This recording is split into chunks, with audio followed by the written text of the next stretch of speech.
your boy Ante, host of Alpha Talk, broadcasting live each week on Saturday from 7 to 8 p.m. from FBRN Studios at Global Life Park in Arlington, Texas. Log on here to hear Real World Talk, Motivational Talk, Alpha Talk, and Red Pill Talk. So be sure to log on each week on Saturday from 7 to 8 to catch Alpha Talk on FishbowlRadioNetwork.com.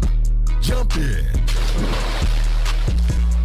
Yo, it's your boy Ante, and welcome to Alpha Talk episode 6. I got an amazing guest in here in the building today, but before we get to the guest, I have a couple sponsors to shout out. This show is sponsored by D&T Investments, which is my father's and stepmom's company. They deal with rental homes, I can't even say it right, but they fix homes, old homes like that, and sell them. If you want to get them a call, just give them a call at 254-334-9240. Also, this show is sponsored by Alpha Gaming, which is my own personal team. I have a 7-man crew. We're doing COD tournaments this month, and we're just getting after it, man. So shout out to the team out there. And so today's show, we have a special guest in the building, Mr. AJ Palacios. How you doing, AJ? What's up, man? I'm doing really good. That's good, man. I'm glad I got you here today. I've been trying to get you for a good minute now. Oh, yeah. I've been seeing the hard work you've been putting in on them kicks. Doing my best. Bro, there's some crazy kicks that I've been seeing you been cleaning on there. Yeah. I mean, I've been doing it for, I would say about 10 or 11 years now. Cleaning shoes? Yeah. 10 or 11? I started back in high school. I didn't even. Started cleaning shoes for like a couple of the guys, just getting like $5-10. That was when I didn't really know what I was doing. Dang. I mean, I was just going off. Because I used to work at Shroom GK. I used to, I remember that. I moved from an associate to a manager. Those are the ones where you get your shoes cleaned in the screaming at you in the mall and yeah. stuff like that. Yeah. Dang, I would never let them clean my shoes. Yeah. You probably let me clean Yeah, shoes. well, yeah. See, I'm different, man. A lot of people, they went at it the wrong way, man. You got to, be friendly, not just screaming at people, because ain't nobody going to want to do that. Yeah. Screaming at them. They're like, come here, man. I'm like, yeah. look at the shoes you got on, bro. Do you think that? I'm like, come on, dude. You making me feel bad. Like, so you can't do that. Yeah. That's not good. I used to remember when I used to, like, clean shoes get the bucket, get the toothbrush. Yep. I think that was a bad idea. I used to leave scuff. Yeah. It's different now, bro. They got all types of brushes, tools that I use on a daily basis. I be seeing it's that. Way different. You take it to the whole, 9 yards. Like, you break it down piece by piece. Yep. And, just the education, man, you got on shoes is incredible. Yeah, man. I mean, to be honest, a lot of people, ask me all the time, how did you start? How did you, learn all the different things? And I tell people, all it was is just from Google. That's all it was. For real? From Google, watching YouTube. Yeah. There's a certain people that I, like a cleaner that I use called Rejuvenator. And they used to, they still do it now. But they do tutorial videos on how to clean this type of shoe. And bro, I went through the whole entire list where, I wasn't even able to watch no more videos because I had already watched all of them. And so, after that, I think around 2010, I think it was, is when Jason Mark, you know who that is? It's another shoe cleaner. And so he started a sneaker laundry over there in California, or over there in LA. And I had noticed that. Obviously my wife had noticed it too. And so she was like, well, you've been doing this the whole entire time. Basically what it is, you come in, you drop your shoes off, and you get them done. Yeah. And so I was already doing that from home, just from, some of the homies from school and stuff. And so she was like, why don't you just go ahead and make your own business? And that's where it started, man. Just literally her, it's been a tough ride. Don't get me wrong, just because I have 21,000 followers don't mean nothing. I didn't even. No, that's funny that you say that, because the other day I was in the bed chilling. I was low key studying you for a minute, just to understand the show better and stuff like that. But I know she had 21K. I was like holy moly! My boy AJ got 21K. Even though it's not all about the followers, but it's that's crazy. You would think so many people are out here cleaning shoes. Yeah. But I think because you put in so much work, the effort, the camera, the lighting, you have different shoes. You even have your own icing. Just came. I think can I you came out can with you explain that? Yeah. So my own product is called Drip Soul Sauce. What it does is basically reverses the yellowing that's on the bottom of your shoes that you mainly get from walking around in everyday oil, dirt, all that stuff that you're putting in. And it soaks up into the sole, and over time, even with the air too, bro, it's a lot of scientific stuff that you have to get into it as well. And so basically, I got on some Space Jams right now. Yeah, exactly. So Those right there. how exactly does it get? So it's blue right now. Mhm. How's it turn? Like It's literally a lot of stuff, bro. It's from the air, it's from the dirt, it's from the oil, and all of that stuff. It's called oxidation. Mm-hmm. And so over time, rubber like that, any type of rubber or some even plastics too, will start to turn yellow just because of all the stuff, like I said, that gets soaked up in there. And just due to age, a lot of the times, there's been a couple of times where I've had shoes to where it's orange. Like soles like that, like the Jordans that you're wearing. Yeah. I've worked on Space Jams, I think, from 2000. And they were like orange, almost turning red. And it's a lot of work to try to get stuff like that, reversed, obviously. Yeah. But sometimes it won't even move. I've had some times where I had to tell a customer like, hey, I've done, 10 sessions on them and it hasn't moved. And Dang, I would never think you'll tell a customer like you just couldn't. I've had to, bro, because, at the end of the day, like, I'm obviously giving them a service. And now, like, what I used to do is I would have them pay afterwards. But I still have a person's shoes to this day, bro. I think I've had his shoes for 2 years now, and he never not once paid me. So I still have his shoes. Now they're fake, so I'm not fixing to do nothing with them. Business is business, though. Yeah. Wow, 2 years. Mm-hmm. And you don't even, they're reasonable prices, right? Yeah, I mean the highest package that you can get is $55, which is like a cleaning and then sole protectors. And like doing like unyellowing and things like that, that's different. That's like an add-on basically. So it can get pretty pricey, don't get me wrong. I call myself a premium sneaker laundry because I got premium quality services, and I do it to the whole nine. I'm very, very what's the word? I would say I have to do everything to the T because at the end of the day, it's my business on and on. It's my name that I've obviously built up, and so if I'm not doing everything perfect in my eyes, I'm not gonna give you your shoes back. Dang, that's a good way to look at it, bro. Cause there's a lot of people out here who got some nice. I'm pretty sure in your time, you had your own shop at one point in time, didn't you? It wasn't my shop, but it was like a. Yeah, I mean the very first shop was called Trap Boutique. That was over there in Oak Cliff. And I got in there. Things really can't really go into it much, but he was doing stuff that I didn't really agree with, and so one day he came up to me, and this was when at the very very start of my business. So luckily I had a lot of loyal customers that followed me after that I still have to this day come to me, but. What he would do is, I live in Arlington. He lives over there in Oak Cliff. So that's 30, I want to say I used to drive 30, 35 minutes away.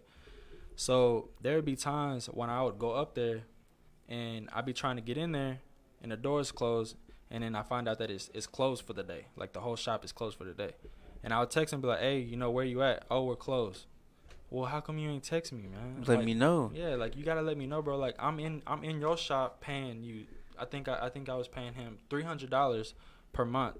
Like $300 to him might not be a lot of money, but for me, starting this up, that's a lot. Worrying about paying bills, things like that, $300 is a lot. It's a lot. And so it didn't work out with him. I ended up going to a place called Care over there at the Irving Mall. Remember and that? We had a shop over there, and I was doing the same exact thing. But at the end of the day, same thing happened to me. So that's why I ended up just moving back home. And it's been a lot better for me because I'm in a controlled environment. Obviously, I get to spend more time with my family. I don't have to be away from them so long. When I want to go take a break, I can go play with my baby girl, be with my wife, things like that.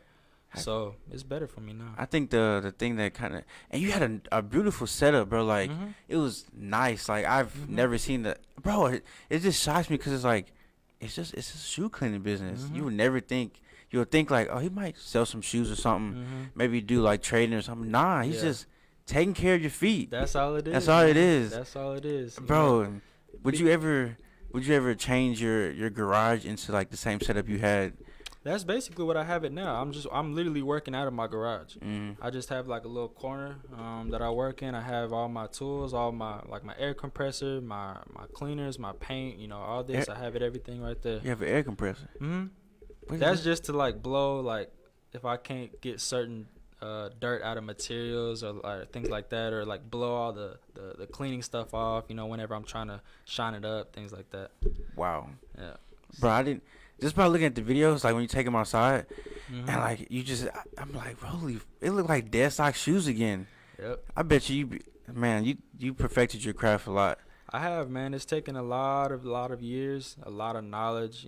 I tell people I'm self-made, like for real. I'm self-made. I ain't have nobody teaching me. Yeah.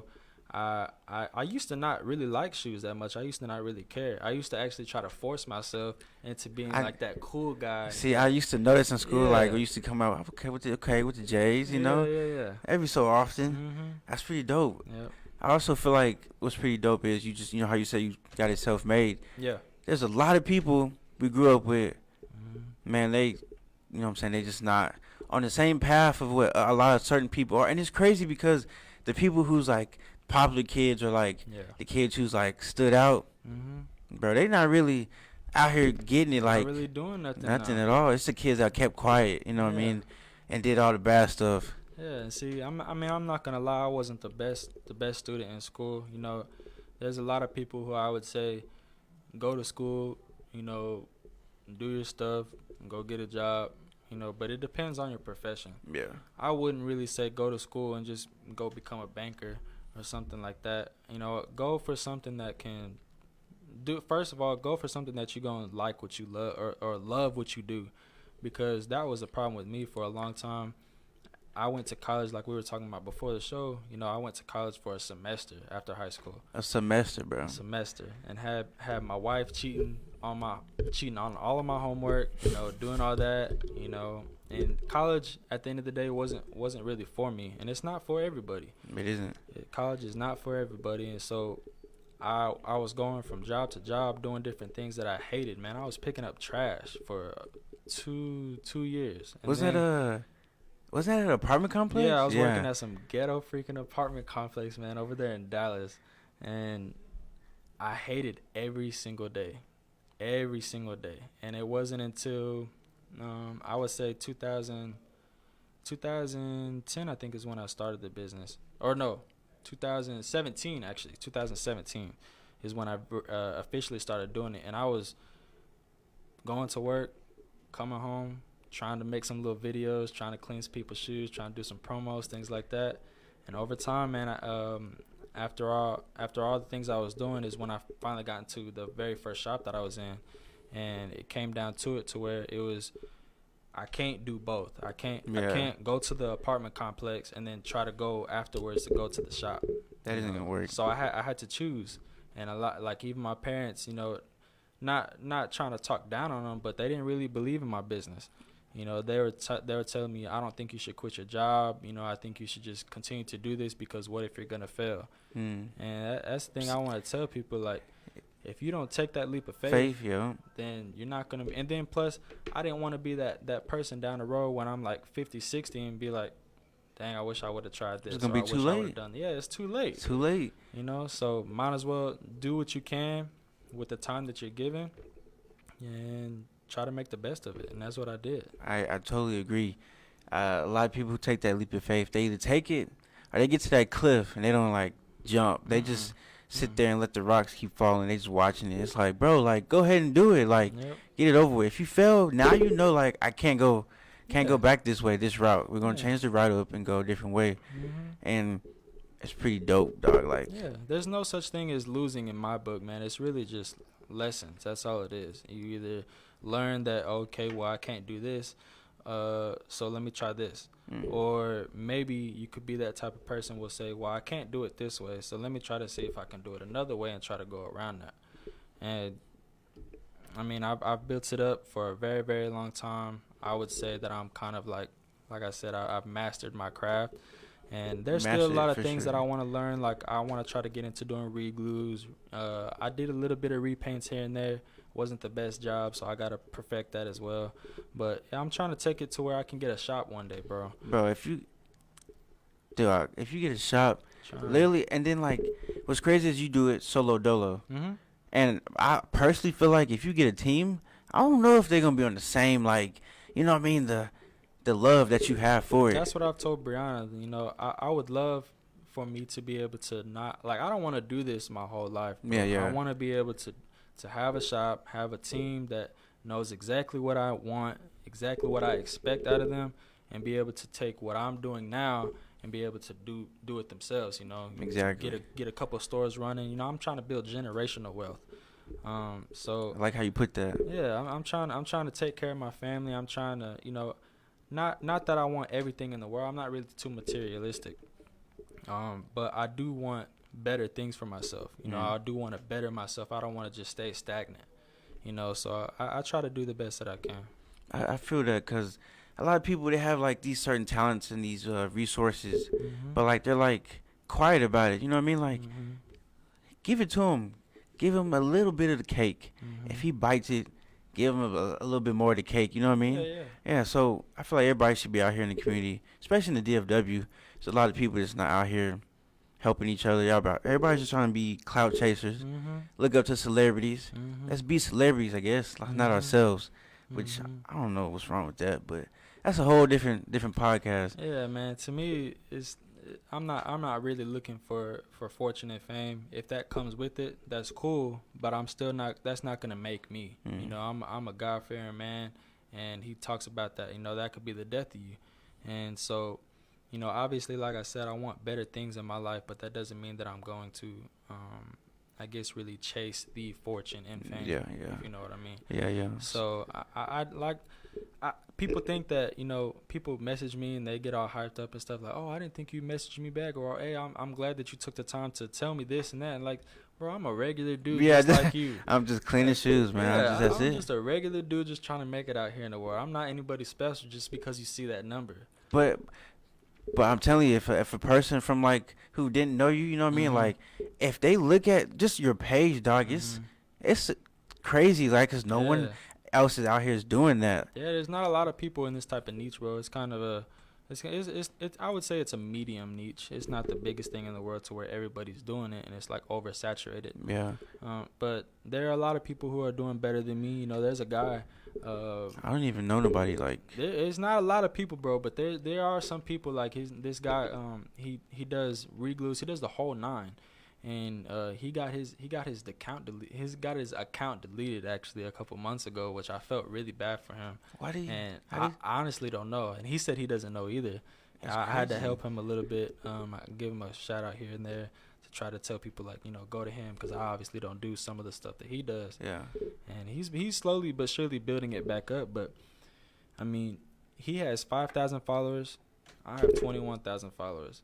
But if it came down to it, he would beat me every single day, just because he knows a lot, bro. And he's a young kid. I think he just graduated last year. What? And so he's made this into a full-time business for himself.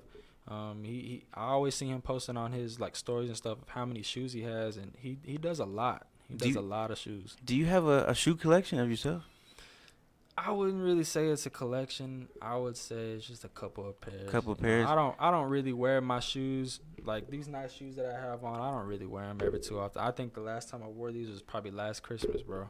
To be honest with you, I don't really wear my shoes too much because I'm working all day. Yeah. So and plus I'm almost in a sense like a homebody. You know, I don't really go nowhere. If I dress up, it's just because me and Brianna are going out for a date night or something like that. Yeah.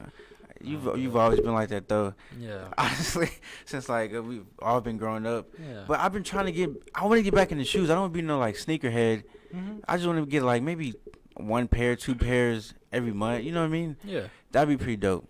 Well, what I'm trying to do now is I'm actually trying to sell shoes more. I seen that. I'm trying to get into that. Yeah, I have a guy who he has a bot, and he gets a lot of sneakers, and he's been a sneakerhead for a long time. And he's actually been one of the ones who's been loyal to me, coming to me from when I was working at that very first shop. So he's went to Oak Cliff, he's went to Irving, he comes all the way to me in Arlington sometimes. Sometimes I have to meet him halfway points. But yeah, man, I'm trying to trying to get into like the reselling game, trying to I'm trying to have multiple streams of income. And that's pretty dope, because the stuff that you're selling right now currently, yeah, man, if I had it, I promise you I would buy it. Especially the Supreme sleeping bag. yeah. I noticed, like, Yeah. people are like, it's just a sleeping bag. Bro, you don't understand. Like, it's a rare. Where you going to get that from? Yeah, it's like some hype beast type. Yeah, shit, yeah. You know, I don't know if I would necessarily buy it, because $300 for a sleeping bag at the same time. But I mean, I can get, why the whole entire brand is hyped up and things like that. To me, I think the most I would ever spend on a pair of shoes is probably maybe $1,000. Now I don't have that money, obviously, so that's like some futuristic stuff. Would you get the Off-White 4s?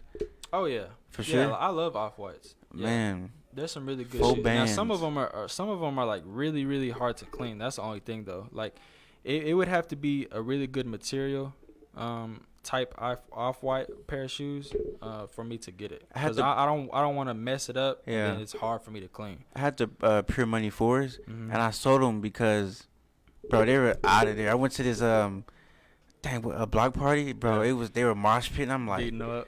bro, they were out of. I'm like, there's no reason for me to even clean it. Like, Yeah.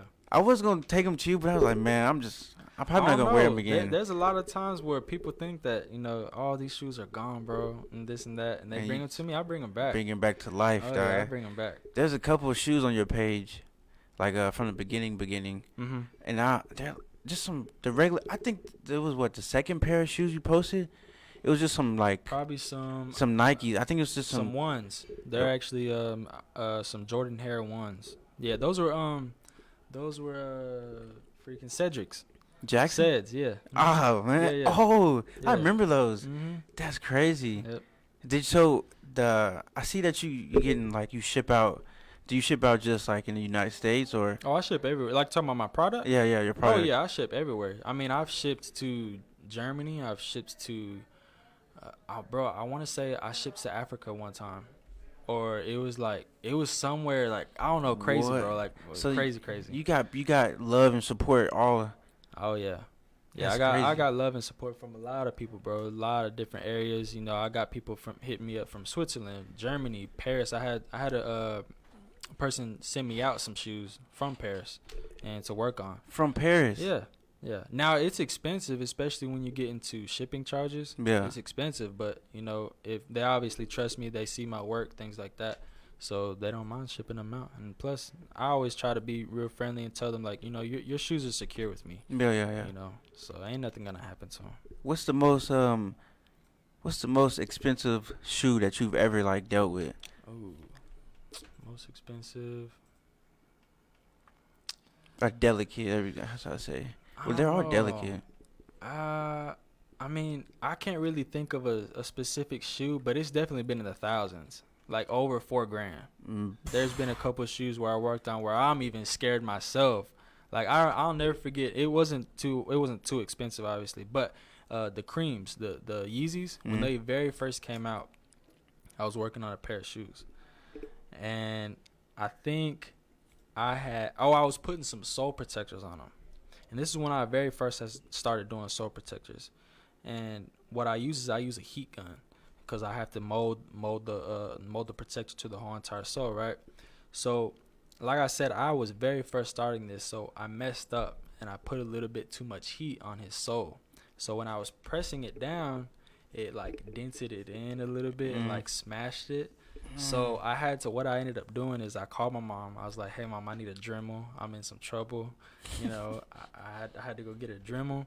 And I had to sand everything down, smoothing everything out. What? I never told him anything, and he never said anything to me. So I was like, "Hey, I'm good. I'm in the clear." So he doesn't know nothing about this? No, he don't know. Viewer discretion advised. So if you're watching this, bro, yeah, no, he don't know. He's actually a radio host on K104. Really? I forgot what his name is, to be honest. But you sanded the shoe. I had to, because Some I was not Yeezys. fixing to pay for it. That was, like I said, that was when I had very first started my business, so I didn't have a lot of money. Yeah. So I was like, I'm not fixing to pay nobody. I just did the best that I could. I had cleaned them up because they were really, really dirty. So in his point of view, they were clean. He didn't look at the probably specific part. Yeah, Plus, yeah. it has a translucent sole, so I hid it in a way. I sanded it down and I kind of hid the blemish a little bit. You just took the shoe apart, basically. No. Oh, It was kind of like on the midsole. Oh, okay, I got you. And so I did the best that I could, gave it to him. He never said anything, so I was like, I'm not fixing to bring it up. Bro. Yeah, but I was scared. I was be scared. When it first happened, my heart dropped to my butt, bro. I ain't gonna lie. What type of Yeezys were they again? Some cream Yeezys. They're the all white ones. Oh yeah. Mm-hmm. I would be upset. And that was when they very first came out, so they were selling for like I want to say $300-$400.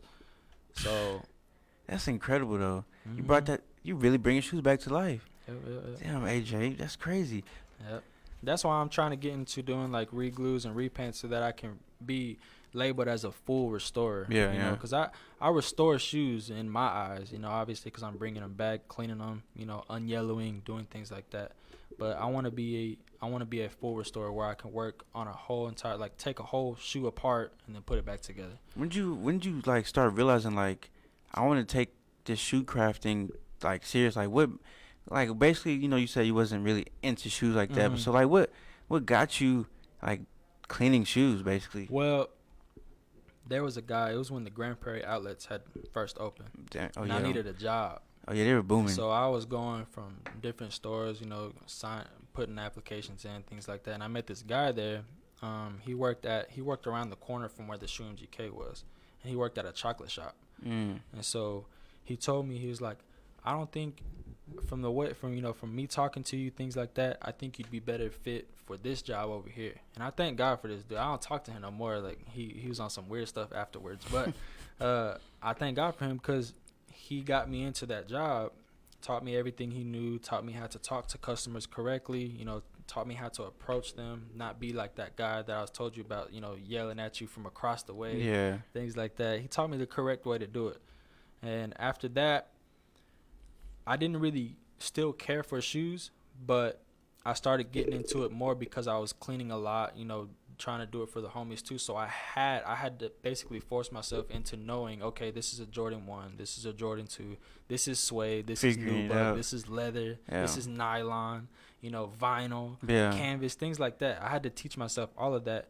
And then after a while, I was just like, you know, I like some of these shoes. You know, some of these shoes is pretty nice. So that's what really got me started into it. You know, I would do trades every now and then with a couple people and rock a couple pair of shoes for school and things like that. I think it's incredible, like as a human being, just like how like people get these you know, they dream of something. It's like they go get it, and it's like you really don't realize your full talent. There's people out there who's like saying like I don't got no talent, bro. You don't know until you. And I think it's crazy, bro, that you got this strong mentality to it. It's like I had to force myself to learn these different type of shoes, which I don't really care for it, but I want to learn about it. And like the deep thought that you go into, like I was watching one of your videos and you was basically explaining like why you can't put this icing on the carbon fiber. Oh yeah. Yeah, like dude, like I didn't know that. I would put it on there. Yeah, and see a lot of people, like there's been people who told me like, oh well, you don't have to cover up this and that. And the reason why I cover up that carbon fiber plate is because the way the shoe's built, the carbon fiber plate, as I want to say if I am saying this correctly, it's to basically help you in your jump or like the way your foot bounces off the floor whenever you're running. So almost in a sense. So these Space Jams, they're basketball. I can really shoes. Hoop in these Space Jams. Yeah, they're supposed to be. They're made for basketball. People just make it seem like they're just, you know what I mean? A lot of days now, people don't really treat them as basketball shoes. You know, if you have a lot of money, you're gonna see people working out in them, obviously, then and hooping in them and stuff like that. But yeah, traditionally they're made to play basketball in. But nowadays everybody just does it as fashion. So do you think it's hard to find like certain shoes though that you really want? Like they're just not really. Would you have to like order them or what? You can find any shoe that you want nowadays. But the thing is that you're gonna have to pay, obviously. Yeah. Nowadays you can't just go to the store and buy a pair of shoes. Nowadays you have to go through a third party, you know, a reseller. And you have to buy them like that. I don't know if you like shop or mess with or look through StockX or anything.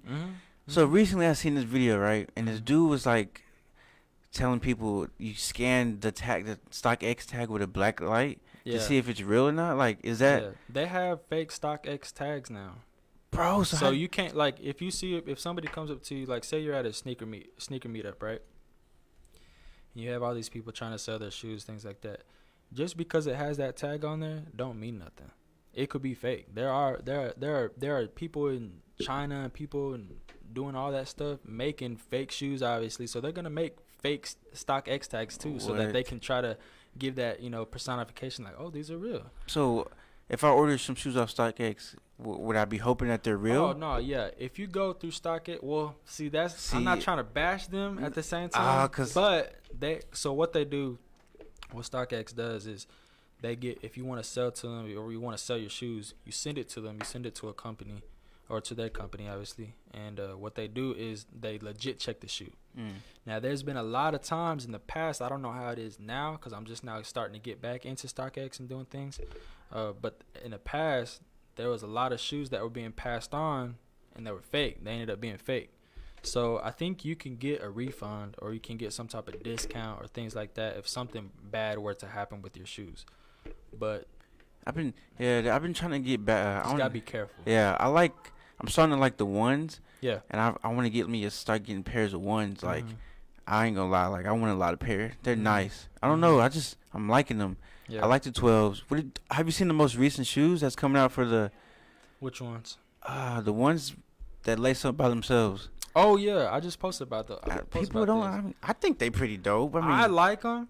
Yeah. I don't know necessarily about the colorway that I had posted about. It was like a all white shoe with like black and red or something like that. I think if Jordan were to come out with different colorways, like more appealing, I think they would blow up. I think, you know, people would love them, you know, because people obviously like the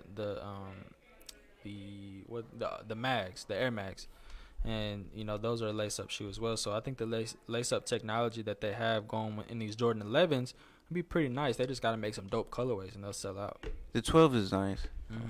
I got a pair of 10s. Yeah, see, I got some Space Jams. I got Maroon 6s. I got a rare pair of shoes that I actually got from my cousin whenever he passed away. His mom allowed me to go into his room, which he was in the military, so I didn't really get to talk to him a lot. But growing up, he was like my favorite cousin, and he was one of the people that influenced me as well to start my business. And whenever he passed away, I went to his room, and man, he had shoes that he had never even opened. Like he had the very first pair of Concords, which I was supposed to take, but she told me I could have 2 pairs of shoes. Yeah. And I only took one because I didn't know. Yeah. And but yeah, he had a lot of pairs of shoes that he never opened because he used to work at like Foot Locker, Foot Action, things like that. So he was like an OG sneakerhead. And so I saw these shoes, and they're a pair of 21s. They're called Red Suede Italian 21s, something like that. So they're not supposed to be here till. No, they came out, but not a lot of people have them. Okay. And now, if you want to get some, they're about $300-$400, and not a lot. You don't see them ever really. And so whenever I do wear them, I get people that break the necks for them because it's a nice pair. It's an all suede red shoe. And it's nice. I think I've seen that. I think they came back out in 2006. Yeah. 2007. That's pretty unique, dude. Oh, yeah. Man, there's a lot of people. Okay, I think it's overrated, though. How people will be like, oh, I got these, so what are they called? The ones that, I call them force fields. Oh, but what's the real name for them? They're like the ones that stop the crease. There's a lot of different ones. There's the ones that Foot Locker came out with, and they're called. Oh, what are they called? Force fields. Yeah, force fields. Yeah, force fields. Yeah. But the ones that I have, I actually have them in right now, bro. They work though. They're called sneaker shields. Cause I remember I got me a pair of force fields. Force fields don't do nothing. They didn't do All anything. It is just a piece of styrofoam that is basically meant to stuff the toe box. Yeah. And it don't do nothing. And then I got me some other pair that just slid in, but it had like this attachment at the bottom where you attach it to like the end of your tongue almost. Oh yeah. Bro, it was hurting my feet. Like, I don't know what it was. It just hurt my feet. See, now what I wear, like I said, I'm wearing them now because I don't want to I wear them in any of the shoes that I care about. I always wear my sneaker shoes because I don't want to end up creasing them, and then you basically mess it up, or you have to try to fix it with the iron method, and I don't even want to do all that. But and I'm not gonna lie, sometimes they are uncomfortable. It depends on really how you fit in your shoes, like what size you are. If you're gonna wear sneaker shoes, I would probably say go a half size up if you buy a new pair. That way, you know, your sneaker shoes can fit comfortably in there. Yeah, cause that'd be tight. It'd be tight in there. Yeah, Bro, it'd be tight. Like sometimes I wear them with my 6s, and I think when my wife got my 6s, she got me a 10. I'm usually a 10.5. So when I wear my sneaker shoes, it hurts. I can't wear them for too long. I have to take them off, but I only wear them on special occasions. I don't know. I noticed with some shoes you gotta wear like thinner socks. Yeah. Cause with the 10s, bro, I can't wear thick socks. My feet, I have to take them off. I'm like, bro, I'm not a woman, guy. My feet not swelling up. Yeah. I don't know what's going on. Yeah. But what motivates you, man, to just keep? Cause I ain't gonna lie, you scrubbing with your fingers. I know your fingers be hurting. I know you don't want to get carpal tunnel or nothing. So it's I already have it, bro. To be honest. No I way. have real bad carpal tunnel in my right hand. So that's a real thing. Yeah.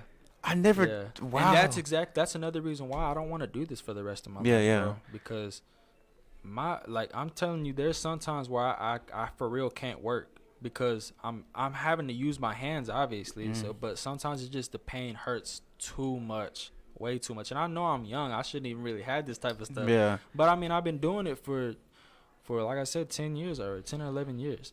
So, but one thing that motivates me now, especially, is my baby girl, man.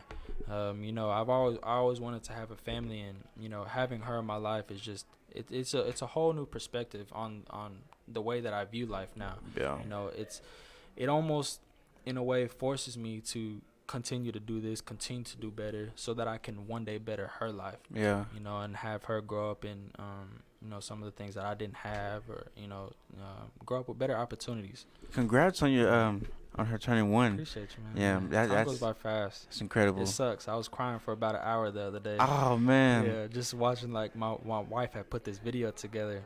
Oh yeah, I seen it. Yeah. And I was sitting there crying, bro, because I was like, she's just growing up too fast. It sucks, but it's a beautiful thing to see. I would never trade it for the world, man. I love being a dad. I love, you know, my wife. I love my daughter. I have a beautiful family. So that's amazing, bro. Yeah. And I'm glad you got a wonderful family. Cause, hey, for the people out there that don't know, the boy AJ is a faithful man. Yes, sir, I am. Yes, bro, sir, how long has it been? Cause I know y'all were dating when we were like. We started back in 2010, October 10th. And we were freshmen. Yeah. I don't even think we were freshmen. I was a freshman. Yeah, I was a freshman. I had just turned 14. So technically, she was like my little, you know, like my little sugar mama. That's crazy. And but yeah, we've been going for 10 years strong. We used to talk about it so much. Bro, AJ dating, what's the name, bro? Yeah. It's pretty crazy. Yep. Oh man. So I just want to say one last thing. Couple things. What your work, dude, is incredible. So appreciate you, man. There's also I got a pair of shoes I want you to do. Oh yeah. They're simple. They're nothing hard. Yeah, just let me know. I got some. Before I get into what I want to get into, I'll probably get into it at the end of this. But yeah, I got some Air Max 97s. I'm digging the 97s now. Yeah. I think every colorway that they have is pretty dope. I used to have the 95s that was reflective.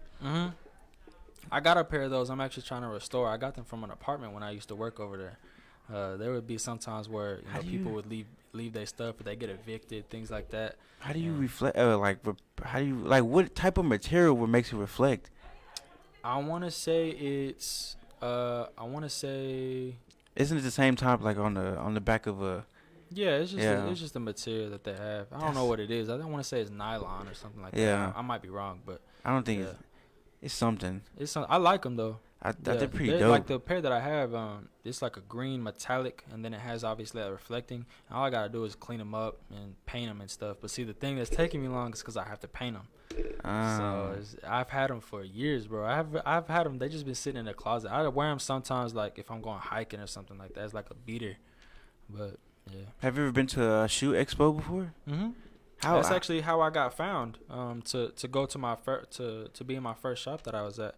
I was at Kickspo. That's what it was. Kickspo. Kickspo? I think something. I want to say, yeah, I think It's it was Kickspo. It was the one out here. They had it over there, kind of by where the fair is. The Dallas Convention Center, where they have It might have been. the car shows. It might have been. Yeah. It might have been. Yeah, but I was nervous. I was would nervous. be too. I would have been too. I had my little team. You know, they were helping me. We all had bright freaking yellow highlighter type shirts on with my logo on it. And that was actually put together by Devin. He was like, hey, we should do a really bright color, yeah, bro. That way we can stand out. Be wearing bright colors. Yeah, so he went to go talk to that owner. And actually at that show, too, is where I met the owner, the used-to-be owner of Sneaker Shields. And so he saw me because I used to do is they always doing like 50% off, 60% off. So I would take those discounts and I would just buy a crap load, bro, and then I just sell them on my website. So the owner came up to my table and he's like, "Who sells these? Who's the owner?" And I told him, and he's like, "Well, I'm actually the owner of Sneaker Shields. I want you to take down my number and we can get you a business account going with for wholesale." And so yeah, popped off with that, and I met that owner of the shop. I would say like a month or two afterwards. I was actually in his shop. So what exactly, like, what's the wholesale? What is that? Wholesale is basically where, they like, okay, so they sell it for $15. And I can't really say what they were giving it to me, but they were giving it to me for a cheaper price. So that way I'd be able to make my own profit of it, and they obviously make their profit as well. So that's all it is. Oh, I don't even know how that works, bro. I just try to stay away from. It was pretty cool, man. Especially meeting a CEO of a really big company like that over something that I used myself too. So it's pretty cool. I talk to them every now and then. I'm trying to get back into maybe having them sponsor me. There's a couple things that I had going on with a certain person, or a certain owner is what he calls himself, or I guess part of the team. Yeah. So, but I want to try to talk to him again, see what we can do to try to come together, do some business. That'd be a dope collab. I'd probably be the most, bro. I'm just very mind blown on the fact that can you literally put your shoes in the washing machine or no? You can. It depends on the material. So a lot of the times, like how the tools that I was talking about, Rejuvenator, the cleaner that I use for my shoes, they have all type of different brushes. They have soft, medium, hard, brass, things like that. So I use those different brushes to work on certain type of materials, get dirt out. But if it comes down to it to where I can't get something out, and it has like a lot of stains, this and that, then yeah, sometimes it's safe to throw it in the washer. Now you can't just throw them in there just regularly. I was about to say What you gotta do is they actually have some. They're called, or you know what shoe trees are? So they have some shoe trees that you put inside your shoe, and then they have a patented sneaker laundry bag that you put the shoes in, tie it up, and then you throw them in a washer. And what it does is it keeps the whole entire shoe safe. Because if you were to just throw your shoes just regularly in the washer, they're gonna be flapping around everywhere, probably creasing, messing up, things like that.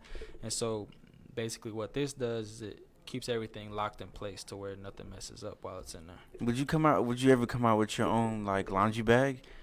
I probably wouldn't do a laundry bag. If anything, in the future, maybe like a cleaner. I don't know. I have to do a lot of research into it. And I've always told people, because I've always had people ask me that too, like, you should come out with your own cleaner, or why don't you, things like that. And I've just told them, if something's broke, you ain't got to fix it. So right now, Rejuvenator's doing it for me. I don't know what I'll do in the future, because I'm an affiliate with them. And I used to be like, I guess like they used to be kind of like my sponsor. They rebranded their business, so now it's kind of different. Now I gotta kind of get back into it and show them like, hey, I'm a real person that could bring some money to your business as well as helping out mine as well too. Yeah. So, what made you come up with the name so fresh, so clean? Is it from? I'm gonna take a guess. It is. It is. No, it is. And I think on my very first video, I put that song behind it. That's so fresh and so clean. That. Bro, and because me and my wife, we were sitting there in bed, and we were trying to come up with names. Like, what am I gonna call myself? Like, obviously this has to be a official business. I want it to be catchy. I want it to obviously explain what I'm doing at the same time in the name. And so I don't know if we were listening to that song, or maybe I had saw somebody say so fresh, so clean. Like they had, like, that was their business, and I was like, well, what about soul fresh? Soul Yeah, clean?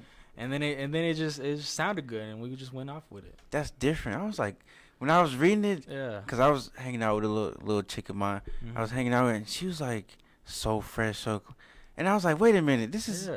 what? I was like, he had to have gotten it from. That's when I played that yeah. song. When Yeah. I added on my story, I was like, yep, it goes together. Yeah, and see, the reason why I like it too is it because the way they sing it, it doesn't really sound like they're saying so. If you're thinking about my business, whenever you're looking at or whenever you're listening to that song, you'll think like, oh, they're saying so fresh, so clean. Yeah. You know? So it kind of goes together. That's why I liked it. Yeah, that's unique. Yeah. But I had that same little when you was in the bed thinking like, Yeah. what am I gonna like? When I told you about the whole incident with me Mhm. and David, like I had to rebrand literally everything. So I'm like sitting there like, what do I want to like?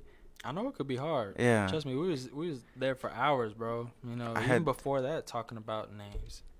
I just had to figure it out. Mm-hmm. And like you just, it brings you back home when you gotta like think about like this name like might actually be something greater than what I thought. Like I might actually have my own building for this, have employees, you know. Mm-hmm. The time will come. Hopefully, you know, and hopefully everything goes good for you too. I never thought, to me myself, I never ever in a million years that I would be where I'm at today. Trust me, I don't make millions of dollars. I don't make a lot of money, to be honest with you. I make money. I make some good money every now and then, but you know, like I said, I have to obviously continue to continue. That's why I'm trying to do the YouTube thing, man. That's why I came out with my own product. You know, I'm trying to have multiple streams of income.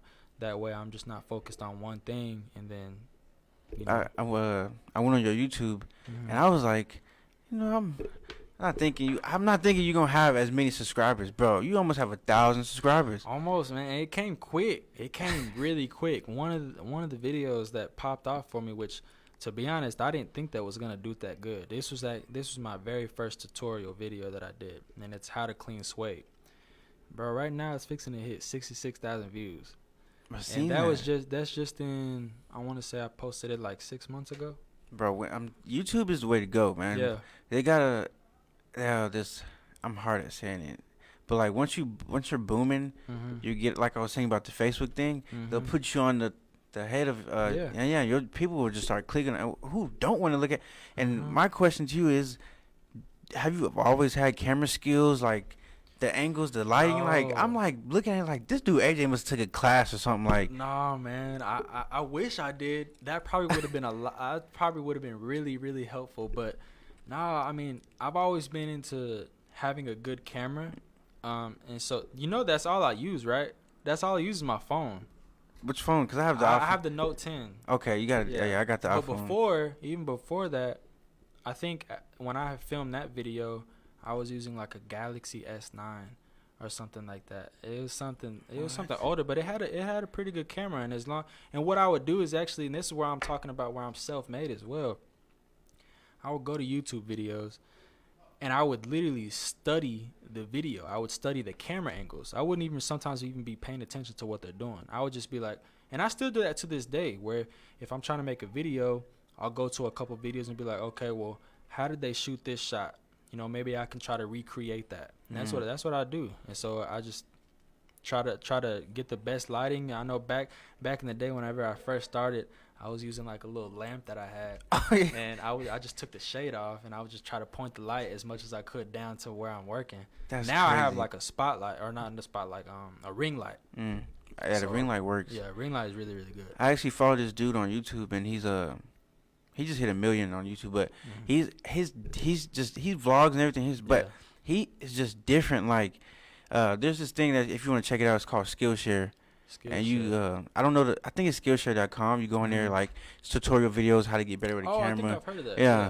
And, bro, his video quality it's crazy. Like, he literally takes the time out and, like, makes sure every video is perfect. Like, it's just like a movie, but it's not a movie, you know what I mean? Like, that's what I try to make mine, man. But the thing is, and that's another reason why I want to try to get into having a team one day, is because it's a lot to edit a video. You know, to put everything together. Not only you got to edit it, but I'm the only one who does this business. I'm the only one who runs every single thing. Yeah. You know, And so taking the time, whenever I get one shot, that one shot I probably spent a couple hours on, to be honest, because there's like, what I gotta try to get is like a stabilizer, because my hand shakes sometimes.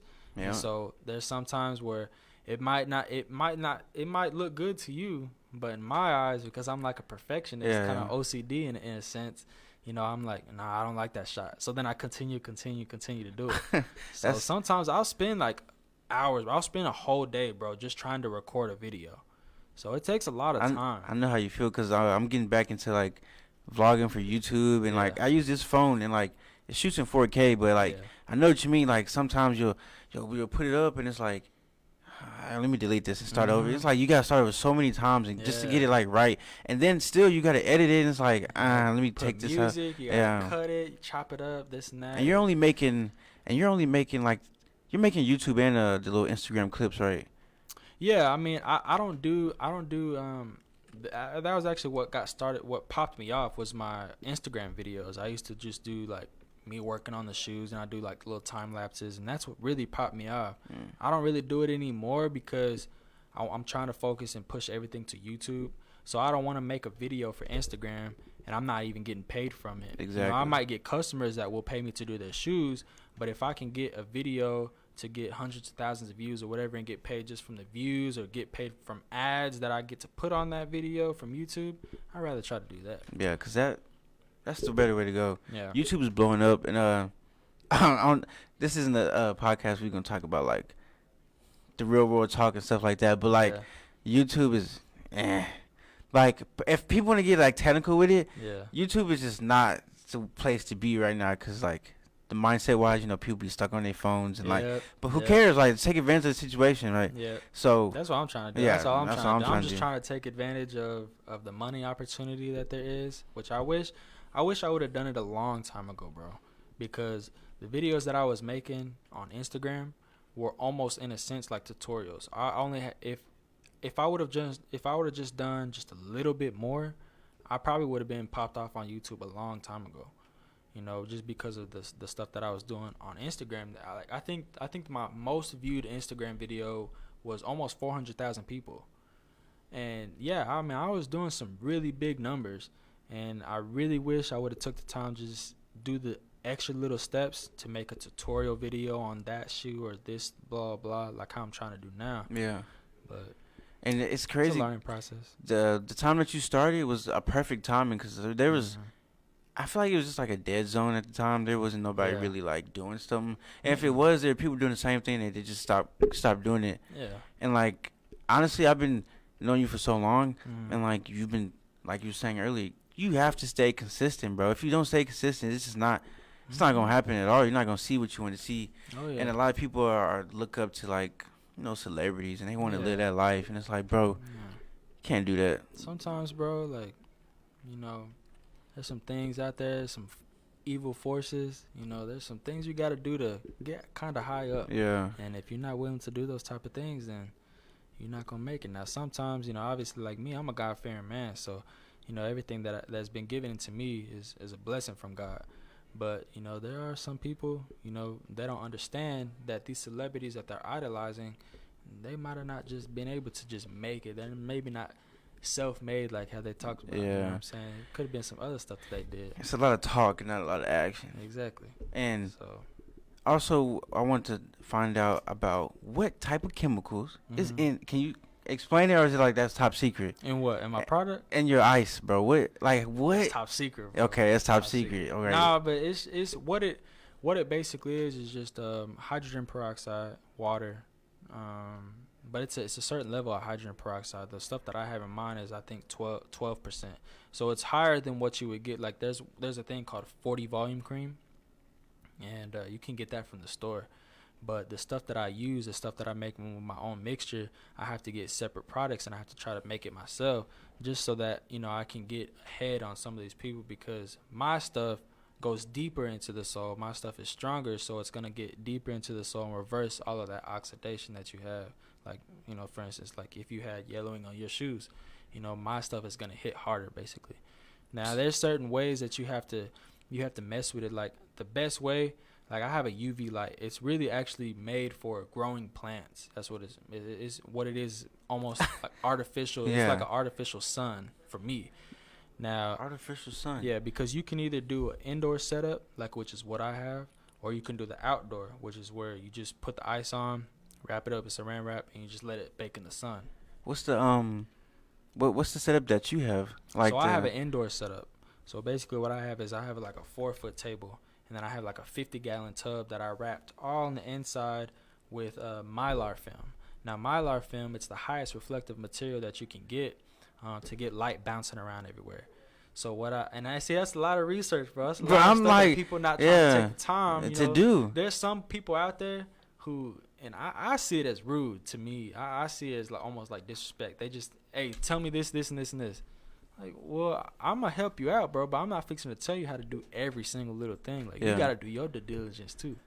But anyways, what I basically got is a 4-foot table, like I said, 50-gallon tub, Mylar film all on the inside, wrapped around. So that way, whenever I place my light underneath that table, all of that light is bouncing around each and every angle, so it hits that shoe all at the same time. I need to take some notes. Yeah, and so to me, having an indoor setup is a lot better because you're in a controlled environment. There's a lot of different variables and scientific stuff that goes into it that can affect your results. So like if you have it outside, the reason why I don't tell people usually to put it outside, obviously that's a cheaper route, because having the type of setup that I have is going to cost you a little bit, probably around like $200. But having an outdoor setup, you got to worry about where the sun is positioned. Is it over there, or is it right in the middle where you need it to be? You need it right above your shoes. You know, you have to worry about weather, how cloudy it is, the temperature. You have to worry about, you know, the precipitation outside, how hot it is, if it's humid, things like that. Bro, It's a lot of stuff. I never even thought this much science goes behind the shoes. Yeah. And I bet you these people who make the shoes don't even think like, you know, they don't think about that. That's so it's basically like it's basically like a marijuana box in a way. Exactly. Okay. It's exactly almost what it is, except I got shoes instead. Yeah. Makes sense. Yeah. But I mean, like a lot of the information that I tell people, you know, I just tell them you have to do, like, I try to help them out. I don't give them every single thing because I put in a lot of years into this, bro. A lot of years just being on Google, looking up science videos, bro, of how to deoxidize something, how oxidation works, you know, things like that. And so I tell people, you know, I'm going to help you out, but I'm not going to give you every single step, because you need to do your due diligence too. This is your business that you're trying to, you know, set up for yourself. So you gotta know these things. Yeah. If you're not, then you could possibly mess up somebody's shoes. You could end up paying, bro, if you're working on $1,000 pair of shoes, you're going to have to pay that person. You know, if you mess that person's shoes up, you're going to have to repay them. And if not, I guess you're going to reap the repercussion, huh? Do something. I don't know what you're going to have to fight for them or something. Like, I don't know. Something going to happen. That's why I know what I know, and I had to know what I know, because I didn't want to put myself into the position to where I had to repay for somebody's shoes. Yeah. You know, because I'm not built like that, bro. Yeah. I don't have just $600, $800 laying around just for me to repay you. You know, plus I didn't want that to mess up my name at all neither, because yeah. You know, Yeah, I don't want nobody telling somebody like, oh man, he messed up my shoes, or he did this and that. No, it's not good for business. One bad apple can mess up the whole tree. Exactly. So that's why, like I said, I'm very meticulous. I take my time whenever I'm doing stuff. Sometimes I take a little bit longer. There's a lot of customers though who don't mind, bro. They just tell me like, there's no rush. Just take your time. I know you're gonna do your stuff good, and they never complain about it, because every single time I show up, I show out, I bring them their shoes totally looking different than what they were before. Man, so that's crazy.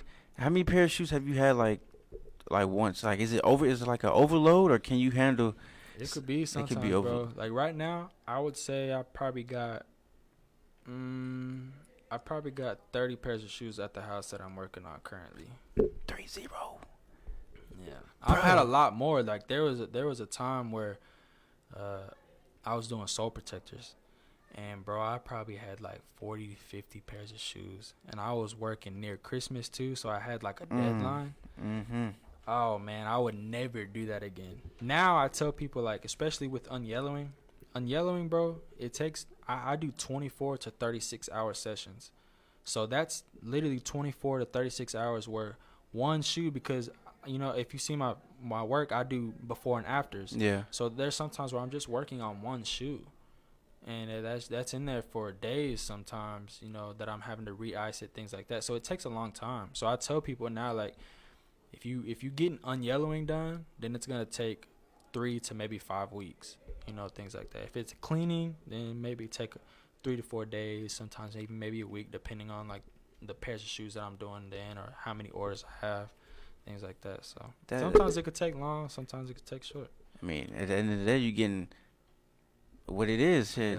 Yep. A man who's putting in that work, Oh, yeah. fingers hurting, god dang it. Yeah, man. It's freaking carpal tunnel over here risking my wrist, bro. I'm telling you, that stuff be hurting. What exactly is the products that you got selling right now? Because I know it's like the Oregon Ducks, and then I already sold those. Oh, I sold those last week. What I got now is I got some human racers that I'm selling. Those I'm selling for like $300. I don't know if I'm gonna be able to sell them, to be honest, bro. It's a big shoe. It's a big shoe. That's a big shoe. And the guy that I'm getting it from, he bought them a long time ago, and then he don't want them no more, obviously, and he's trying to sell them. So that's the only reason why it's a big shoe, because he's a big dude. But I want to be able to get it to where I can buy my own shoes. I want to try to start working off like offer up. Trying to get some beat up pair of shoes, and then try to, The dude who bought my fours. Yeah, get him looking good again. Lily only has fours in his room. Yeah.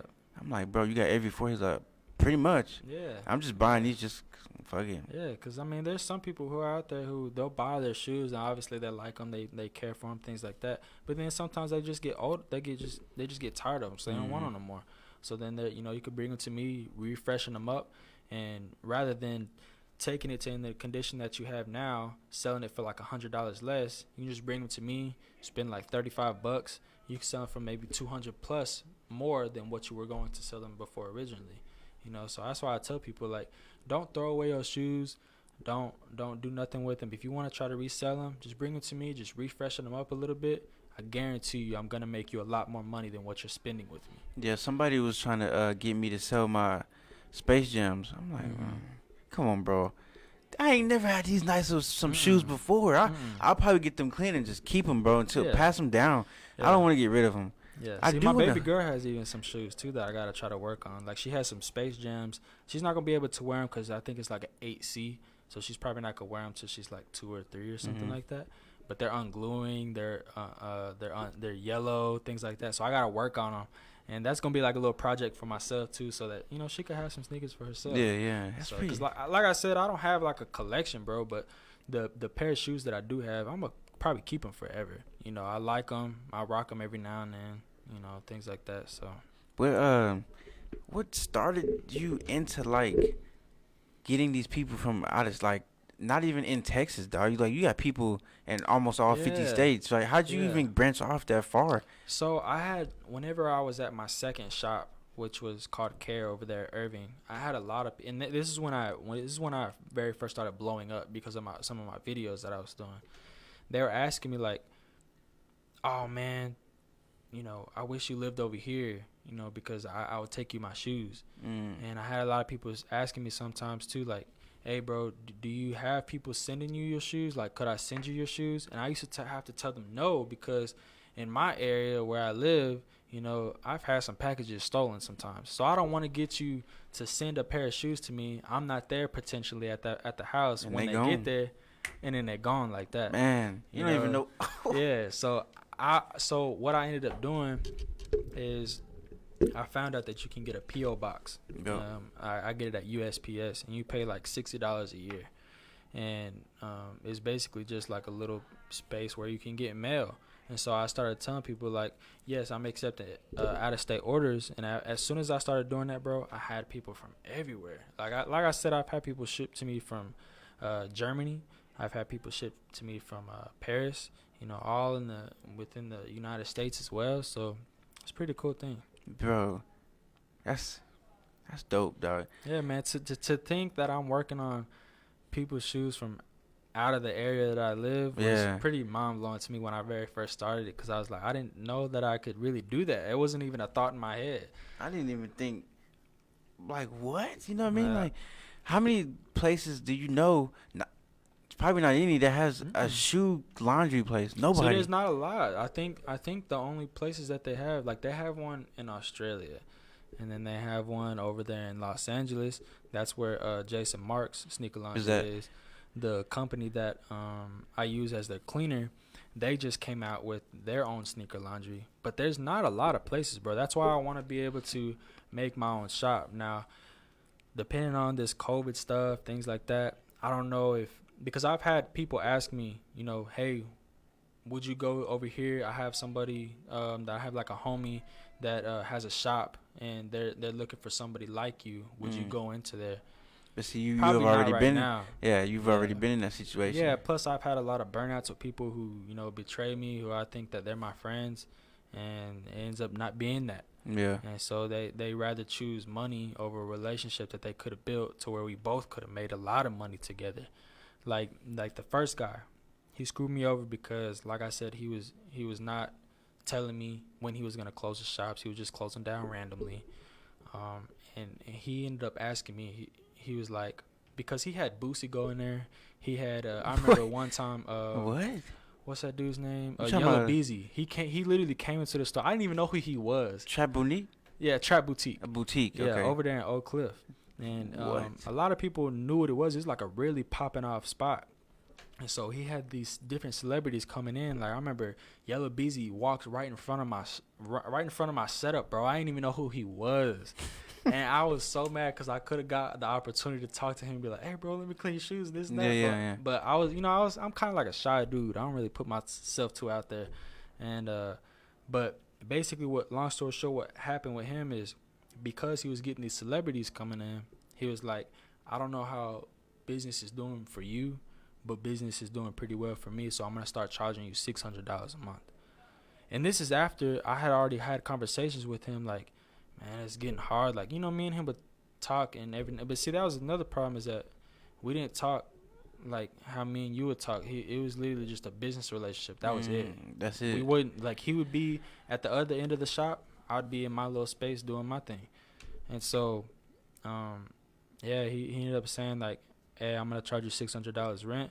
If you can't make it, you have 30 days to leave. So I was like, well, it's like that. Well, I mean, I don't have $600. Yeah. I barely can make this $300 that I'm paying you now. So I guess I'm fixing to bounce. And at that time is when I got picked up from Care, which was the shoe cleaner that I used to use. And they ended up saying, like, hey, I'm gonna make my own shop. You know, you can come to work over there at that shop. So things were doing good. And then they wanted to try to steal, like, my soul protectors. They wanted to try to say, I think hey, I seen a video of something like that. Was that on Instagram? Yeah, I had made, like, a really big story about it, bro. And they ended up getting mad at me. They're like, why are you bashing our business? I'm like, bro, I'm not bashing your business. I'm telling my followers, I'm telling my audience, people that care about me, actually, of what y'all did, you know, not to do business with y'all, because they was doing wrong business in the first place, bro. They would obviously resell shoes, and they would buy some too. Like, if you wanted to sell your shoes, you can go over there and you can sell your shoes. But they would lowball people all the time, bro. And so that just, it became a bad rep. The whole entire store just was a bad rep. Nobody wanted to come to the store no more because of how they were running it. And so at the end of the day, I was glad that I came out. Like I said before we were talking, you know, everything happens for a reason. God takes certain people out your life for a reason, and it's to better yourself, and just get them people out the way, because they're not supposed to be in your path no more. Yeah. And so I was glad. And one of the other things that they did to me that was wrong was, I would say, no, it wasn't even 15 days. I think it was 12 days. 12 days before they were going to close their shop is when they let us know that they were going to close their shop. Did they just move? They just said, like, you know, we can't afford it no more. So, you know, we're not going to do it. But usually, if you professional, you going to give a person 30 days notice, 2 months notice, something like that. You're not going to tell them 12 days, bro, before you close the shop that you're gonna close the shop. 12 days. So I got pissed off at him, man. I was like, you know, all this stuff that y'all been doing to me, and then now that y'all want to do this, and this at that time too is when I found out Brianna was pregnant. So I'm having to get ready for a kid, having to try to make as much money as I can. I'm not even really making that much in the first place, and then y'all gonna tell me that I have to leave here in 12 days? Like, come on, man. Yeah, it's BS. So I stopped that relationship. And what's funny too is actually one of those owners just hit me up the other day, and he was like, "Hey, bro," he was like, can you clean a pair of shoes for me?" Bro, I just left him on red. I was like, I'm not finna talk to you. And that same owner from Trap Boutique, he hit me up, I would say twice, trying to get me back into his shop. It's too And late, now his shop don't even exist no more. He don't even have no shop. So, you know, not to say like I'm some big dude, but there's a lot of shops out there who have come up to me and say like, "Hey, we're looking for somebody that's like you. Can you be in our shop?" Because not only can I bring business to you, like if I can get some of my people to come into your shop, that could be potential buyers for you. And I guess they didn't take me serious, bro. Or I don't know what was up with them. You know, it was guys playing, obviously. Yeah. So I'm happy about it now because I get to be at home, get to do my stuff now, and I love to do it. So home base is the way to go, man. Yeah. Sometimes you just gotta go back to the root. that's where it had to be because that's where I very first started. And I guess maybe that's how it'll end. I don't know. We'll see. Well, we a little bit super late on the. I don't know where Mr. Gary went. So he's just giving us extra time on here. That's cool. So we just gonna keep flowing with it until. Yeah, that's cool, man. And Whenever you ready, I'm good. So we're just chilling. basically, would you like start selling vintage clothes to go with your products? Probably not. There's a guy, one of my friends. He was actually an associate at the care spot that I was at, and he was probably he's like one of the chillest dudes, man. He's this young kid too. I think he's like 18, 19 now. But yeah, he has his own stuff over there at Traders Village. He has his own shop. He sells vintage clothes, and he's doing really good for himself. At Traders Village. Yeah, his name is what's his name? I put it on the spot now. What is his stuff? I don't know. I have to look at it again. But his name is Thrift, and just from being around him. I used to be over there too. I used to have my little setup over there and working on shoes. There's a lot of information that you have to know, and I'm just not that type of guy.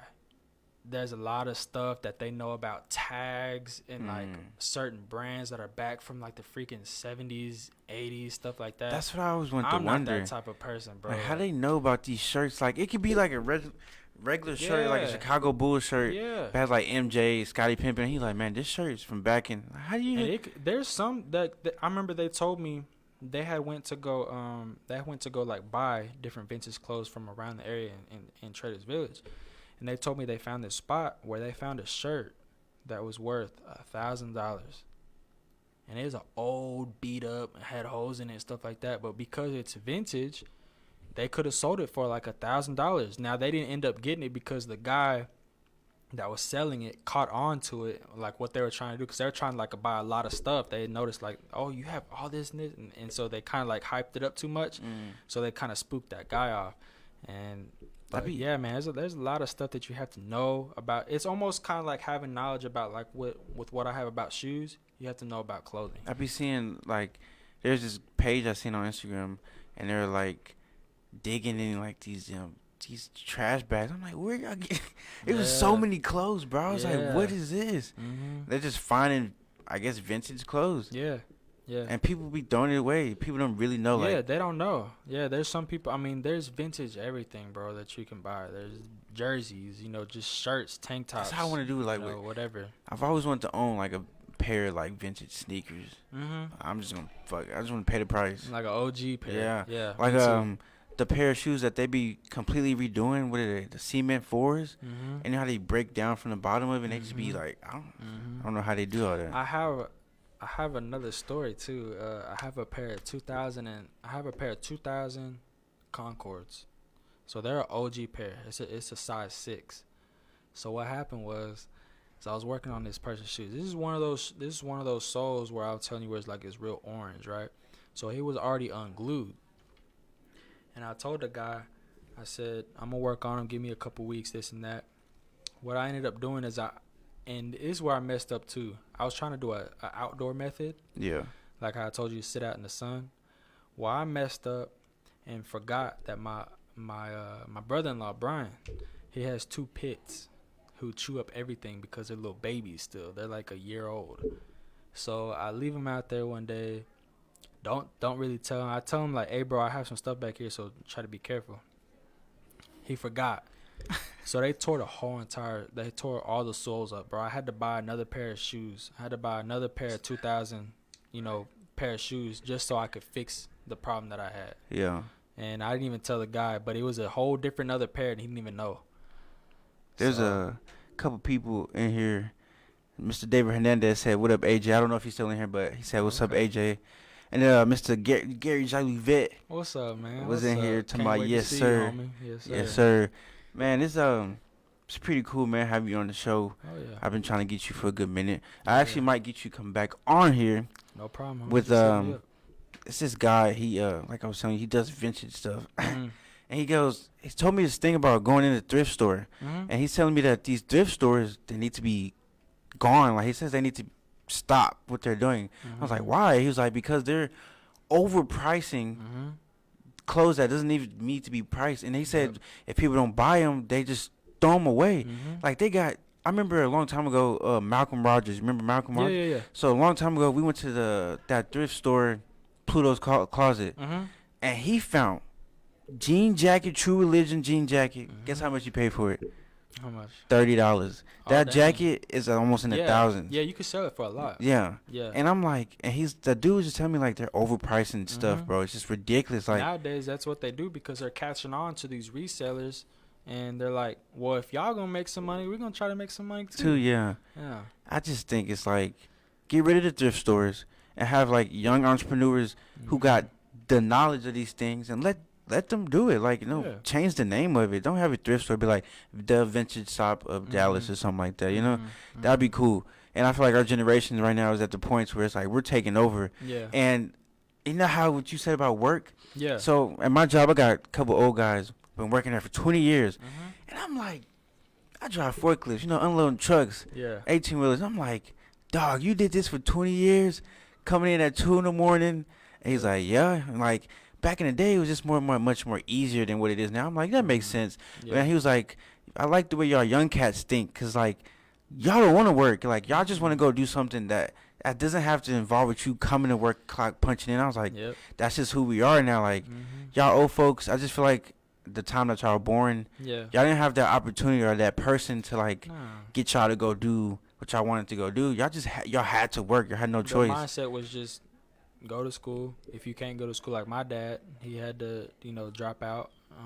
He had to later get his GED, but his dad passed away at a very young age. I think at the age of 13, and so he had to go work. Yeah. Even before that, he was working. He was literally working out in the farms, like a freaking like Mexican, like picking oranges, picking cotton, things like that. Like my dad is from one of those generations, and see, he didn't. Not to say that he didn't believe in me, but at the same time, he didn't, just because he wanted to make sure that I was okay. He Yeah. just wanted to make sure that I was able to take care of my family, Mm-hmm. things like that. So he was scared, but obviously, I proved them wrong, but I showed them, like, I can put in some hard work too. It might not be hard work like how you're doing, but it's hard work to where I can love something that I'm doing and be able to make some good money off of Yeah. it, make a career out of it.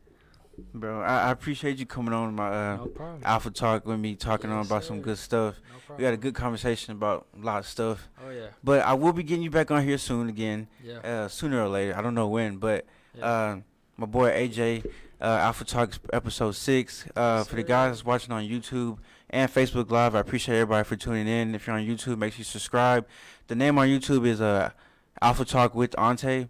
And then eventually I'll get the video ready. There's nothing on there right now, but I'll let you know whenever everything's ready. And I appreciate everybody tuning in. Shout out to all the sponsors out there. And goodbye, folks, and we'll see you in episode 7. Take it easy.